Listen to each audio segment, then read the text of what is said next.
Morning students, आज करेंगे हम अपने पहले पाठ के अभ्यास कार्य को। अब तक हमने पाठ में पढ़ा कि भाषा क्या होती है, भाषा किसे कहते हैं। भावों या विचारों के आदान प्रदान के माध्यम को हम भाषा कहते हैं। भाषा के दो रूप हैं, मौखिक भाषा और लिखित भाषा। लिखने के लिए जो चिन्ह निश्चित किए जाते हैं उन्हें हम लिपि कहते हैं, और वह शास्त्र जिसके द्वारा हमें व्याकरण का भाषा का शुद्ध ज्ञान होता है, सही उसका ज्ञान होता है, उस शास्त्र को हम व्याकरण कहते हैं। तो चलिए शुरू करते हैं अपना पाठ। पहला प्रश्न है, सही उत्तर पर सही का चिन्ह लगाइए। यहाँ प्रश्न दिए हुए हैं और विकल्प भी दिए हुए हैं। इन विकल्पों में जो सही है उनके आगे सही का चिन्ह लगाना है। भारत में सबसे अधिक बोले जाने वाली भाषा है, कौन सी बोली जाती है भाषा?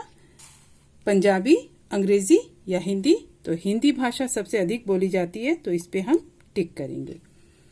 भारत में मान्यता प्राप्त भाषाएं कितनी हैं? 22 हैं। सबसे अधिक देशों में बोले जाने वाली भाषा है फ्रेंच, जर्मन या अंग्रेजी? तो अंग्रेजी भाषा को हम टिक करेंगे, अंतर्राष्ट्रीय भाषा है।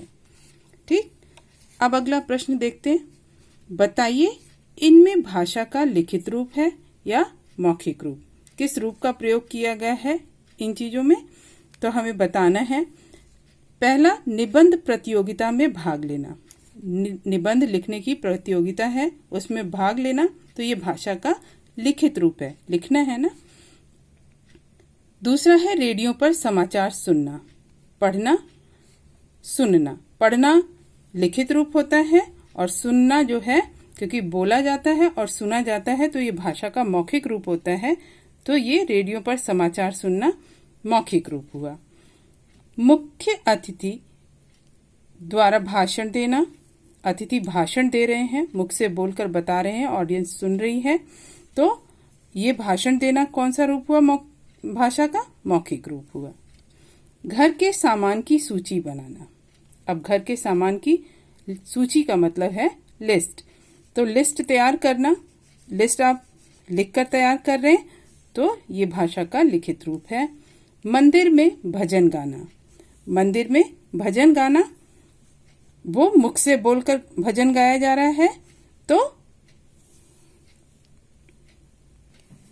ये भाषा का मौखिक रूप हुआ।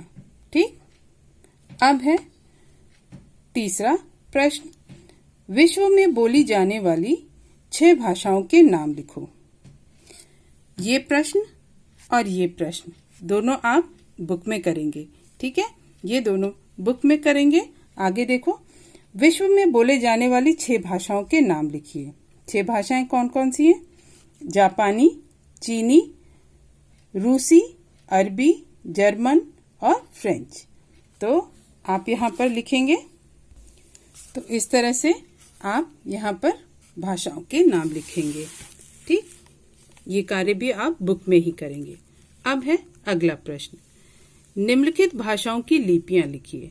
ये भाषाएं हैं यहाँ पर और इनकी लिपियां यहाँ पर लिखेंगे। तो पहला है अंग्रेजी भाषा। अंग्रेजी भाषा की लिपि क्या है? रोमन। उर्दू भाषा की लिपि फारसी। पंजाबी भाषा की लिपि है गुरुमुखी। हिंदी भाषा की लिपि देवनागरी। फारसी भाषा की लिपि देवनागरी। अरबी भाषा की लिपि फारसी। ठीक, तो यहाँ पर लिपियां आप लिखेंगे। ठीक, इस तरह से आप यहाँ पर लिपियां, ये कार्य भी आप बुक में ही करेंगे। अब हम करेंगे अगला प्रश्न। यहाँ पे भी ऑप्शंस गिवन हैं, इसमें से जो सही है उस पे हम टिक करेंगे। ठीक है, मौखिक भाषा या लिखित भाषा? बच्चे विद्यालय में सीखते हैं मौखिक भाषा या लिखित भाषा? तो बच्चे विद्यालय में लिखित भाषा सीखते हैं, तो इसे हम टिक करेंगे। भारत की राजभाषा हिंदी है या पंजाबी? तो राजभाषा क्या है? हिंदी। हिंदी पे हम टिक करेंगे। संस्कृत की लिपि देवनागरी या फारसी है? तो देवनागरी है, इस पे हम टिक करेंगे। भाषा के शुद्ध रूप का ज्ञान व्याकरण या लिपि द्वारा होता है, तो भाषा के शुद्ध रूप का ज्ञान हमें व्याकरण द्वारा होता है। व्याकरण के 3 अंग हैं या 4? तो व्याकरण के 3 अंग हैं, वर्ण विचार, शब्द विचार और वाक्य विचार, है ना। देखो यहाँ लिखा भी हुआ है, व्याकरण के 3 अंग, वर्ण विचार, शब्द विचार और वाक्य विचार। अब है अगला प्रश्न। सही कथन के लिए सही तथा गलत कथन के लिए गलत का चिन्ह लगाना है। मौखिक भाषा में विचारों का आदान प्रदान बोलकर होता है, बिल्कुल सही। तो मौखिक भाषा में विचारों का आदान प्रदान बोलकर होता है, तो इसे हम सही करेंगे। ठीक। सांकेतिक भाषा का प्रयोग केवल आमने सामने रहकर ही कर सकते हैं, बिल्कुल सही। बिल्कुल आमने सामने रहकर ही संकेतों का प्रयोग हो सकता है। राजभाषा में सरकार का सब कामकाज चलता है, ये भी सही है। राजभाषा हिंदी है, हिंदी भाषा में सरकार का कामकाज चलता है, तो यहाँ पर हम सही का निशान लगाएंगे। लिपि के द्वारा ही भाषा का मौखिक रूप बनता है, नहीं। लिखने के लिए निर्धारित किए गए चिन्हों को लिपि कहते हैं और लिखने को क्या कहते हैं? लिखित भाषा होती है, तो ये स्टेटमेंट गलत है। अब है शब्द विचार में वर्णों का विचार होता है, शब्द विचार में शब्दों का विचार होता है, तो ये स्टेटमेंट गलत है।